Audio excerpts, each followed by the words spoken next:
அதிவாகிக்க காடு. இந்த தமிழ் மொழிக்குள்ள இது காடுன்னு வந்திருக்குது. காடு அப்படிங்கிறது காடு காவலனுக்கு கொடுக்கப்படுவது. இவங்க யாத்திரா போகும்போது ஒரு இடத்துல இன்னொரு இடத்துக்கு டிரான்ஸ்போர்ட் ஆகும்போது வழியில காடுகள் வரலாம். அந்த காடுகளுக்கு ஒரு செக்யூரிட்டி அரேஞ்ச்மெண்ட் இருக்கும். அவங்களுக்கு அதை கிராஸ் பண்ற செக்யூரிட்டிக்கு பே பண்றது. ஆறு, இந்த ஆறுதான் பொதுவாக வழின்னு அர்த்தம் உண்டு. இந்த இடத்துல ஆறுங்கிறது ரிவர். ஆற்றை கடப்பதற்கு ஓடக்காரருக்கு கொடுக்கும் கூலி. அடுத்தது உணவு.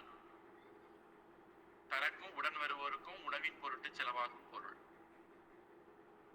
அடுத்தது வாடகை. பாக அப்படிங்கிறத வாடகை தமிழ மொழிபெயர்த்திருக்காங்க.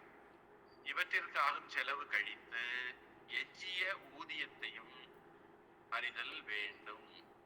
இதெல்லாம் போக மார்ஜின் ப்ராஃபிட் வருமா அப்படிங்கிறத கணக்கு போட்டு